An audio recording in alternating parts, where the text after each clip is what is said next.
What's going on YouTube? Kristo here, and I've got a review for you. This is a bit of a milestone video.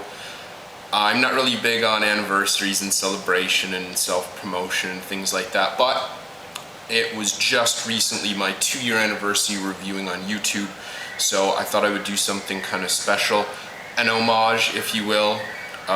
Forgive the pun, but this will be kind of celebrating my first review 2 years ago, and my first review was Lalique's White, which I believe personally was part of the reason that I got such a large following. I don't think the review was particularly good on my behalf. I've learned a heck of a lot since then, but I got a lot of people's attention, and I got a lot of people into a really fantastic fragrance, and I'm here to show you guys another kind of unknown Lalique fragrance. This is the newest fragrance for men. This is Hommage from Lalique. Now this fragrance actually has 2 perfumers. It was created in 2011 by Christine Nagel and Mathilda Bijouy. Now this is listed as a woody spicy, and yeah, I think it fits well. Now Lalique is actually a crystal company. They make very high-end, very luxurious crystalware, as well as various art deco designs, jewelry and things like that. And it's named after René Lalique, who made glassware, jewelry, and things like that in France. And he was active starting in the 1870s, so it's, a founded house that has been around for quite a while. Now, they are not a designer clothing house, but they do often get blanketed under that term, designer, I think because their fragrances are priced in that general category. So let's look at the notes for this one. In the top we have saffron, bergamot, and violet leaf. In the mid we've got tonka, violet flower, pepper, and in the base we've got musk, labdanum, and oud. Now, the most predominant note to me is definitely the violet. Now, I'm going to be completely honest, I can't tell the difference between the violet leaf and the violet flower in this, okay? But whatever, there are, really strong accents of violet throughout this whole fragrance for the whole life of it.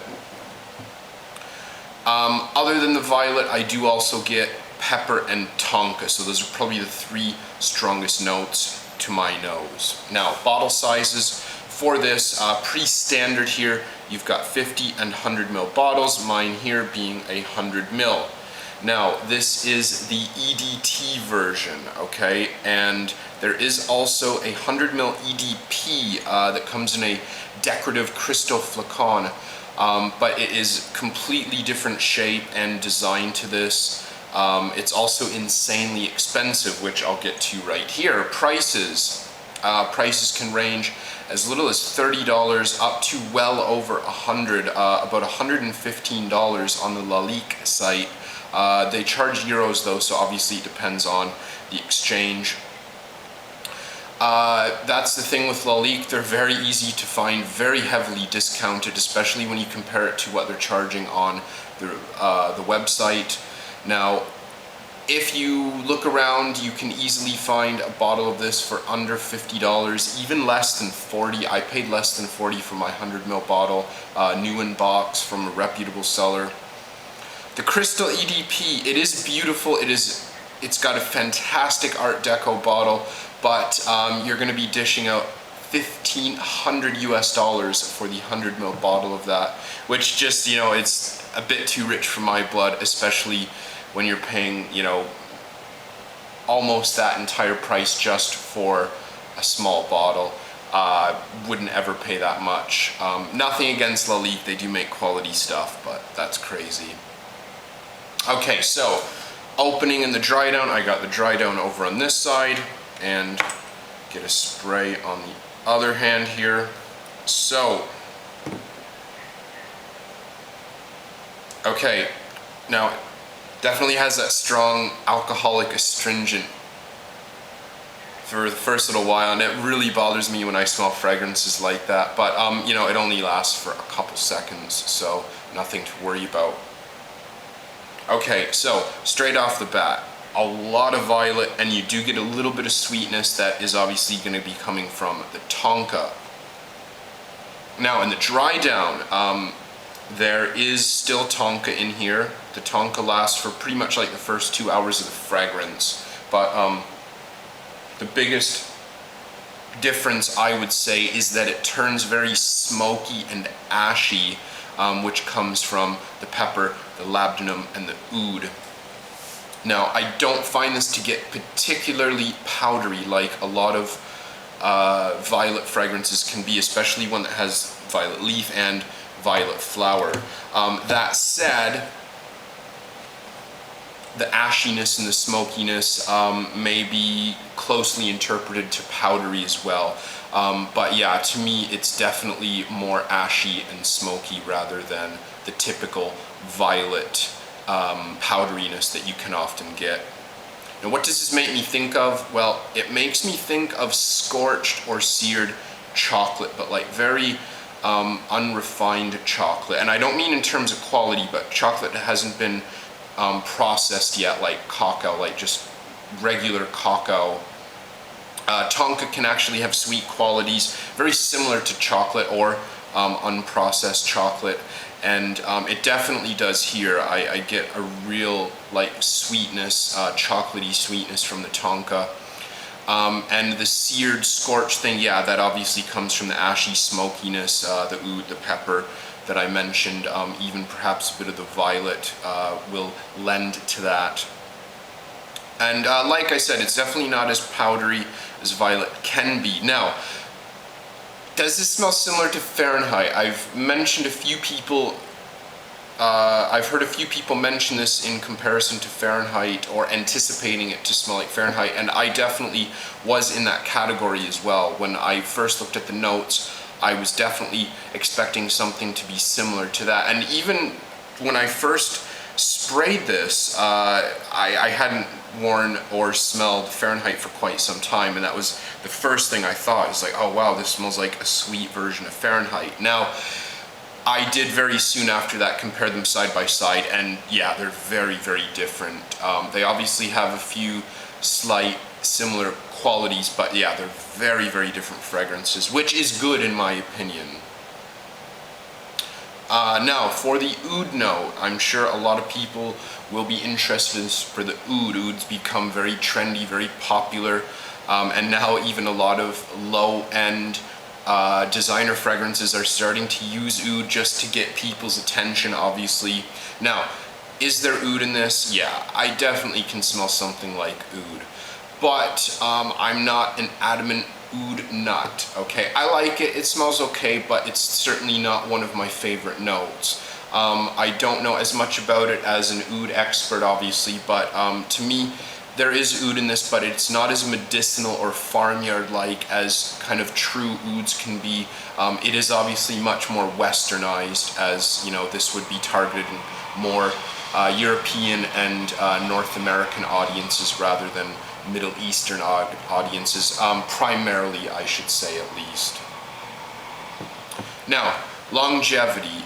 For this, it's actually not the best from a Lalique fragrance for men. I only get about, well, not about, it's good. I get good longevity, about 6+ hours. And you know, when I wear Encre Noire, which I love, I get like 12 hours out of that quite easily, and it is the same price bracket. So yeah, the longevity is about 6 hours, maybe a bit longer. Projection is average at first, and then it gets quite close to the skin. So unfortunately, for probably about the last 4 hours of this fragrance, it's very, very close to the skin. And I do tend to reapply this quite a lot, just because you can barely even smell it on yourself after a couple hours. Occasion. This is definitely a formal or suit and tie wear fragrance. I find this to be quite classy as well. I think it would work for a date or very well for a young professional at the office. Very suit and tie, which is quite nice because it's one of the few suit and tie fragrances I own that has a decent price mark on it, and I don't worry about, I don't count dollars and cents every time I spray it. I can wear this quite heavily when I, want to look good, or I have like a big job or something. Season, definitely transitional seasons, I think, spring and fall. I think it would work all right in the winter, but to me, yeah, definitely spring and fall wearing is best. Age, this is going to be late 20s to late 30s, I think. It's a little more mature, and I don't really think a younger guy like early 20s is going to be into this, just with the violet pepper oud thing. But on the other hand, the tonka, the sweetness of the tonka is going to keep it a little more younger. I don't see many guys with, very masculine tastes being overly into this just because of that. Now, what's good about Hommage from Lalique? Well, I think this is Lalique quality, and that is good in my opinion. I think Lalique make very high quality fragrances for men and for women as well. I think as well the accessibility to this is pretty decent for how cheaply you can find this. It is fairly available. Perhaps, obviously if you're living in certain parts of the world, it's not going to be the easiest thing to find, but I think if you're North America or Europe, you're going to have pretty easy access to this. As well, I think it's quite an original or unique take on various notes, the violet, tonka, oud, and pepper. I've never really smelled anything quite like this, even though, I said there's a little bit of similarity to Fahrenheit. It's still quite unique in my opinion. Very modestly priced as well, and that's really good for something that I think would work with a suit and tie. For $40 for 100 ml, that's a really good price for this quality. Now, what's bad about this fragrance? Well, it's definitely not for people who don't like violet. If you don't like violet, stay away from this, because there's lots of it in here and it lasts for most the life of the fragrance. If you don't like ashy or smoky or maybe even powdery fragrances, yeah, this isn't going to be for you. I don't think this is overly powdery, but perhaps even the ashiness of it could relate to powderiness to some people. If you want a strong animalic or barnyard oud note, it's definitely not here. Okay, keep looking. This isn't it. This is very tame oud note, so it's nothing like that. My biggest beef with this is I think I wish it was a little more versatile. I don't really wear it other than my kind of high-end corporate lessons that I teach, and that's very rarely as well. With my collection, I only wear this maybe once a month or less. Otherwise, I think there's not really much I can fault it for. I think it's a pretty decent fragrance. Who would I recommend this for? Anyone that's into violet. If you like violent fragrances, this is a really solid violet for men. Any fans of Lalique, gotta try this as well. Very well made. I do think this is totally on par with their other releases, and I think this would also be good for someone who's, kind of interested in oud, or likes oud but not into the super potent Middle Eastern or Asian take on it. Overall thoughts on this fragrance, I'm quite pleased with it. I don't use it often, but when I do, I really enjoy it, and I often reapply over and over just because I think the middle life of this fragrance is the best part of it. Also, it's really nice for me to see Lalique release an original fragrance for men amidst the fast-growing trend of unoriginal flankers and flankers of flankers, and it just seems to never end. It's nice and refreshing to see them do an original release. Another thing I wanted to mention, the notes on, when I read about this on Fragrantica the first time, the notes kind of sounded a bit weird, pepper and oud and tonka and violet, but you know what, it worked well. I was very pleasantly surprised. So yeah, check this out if you're like me and you might be put off by this seemingly strange array of notes. You know what, I don't find it to be too particularly bizarre, and I really enjoy it. So there you go. my 2-year anniversary Lalique review special. Hope you enjoyed it. I'd love to know what you think about this. You know, I've seen very few references to this on YouTube or even in the blogosphere and on Facebook groups and stuff. Very little attention, but I'd really like to know what you think, because I'm sure there's people out there that are into it. Thanks for watching, everyone, and I'll hopefully see you again soon.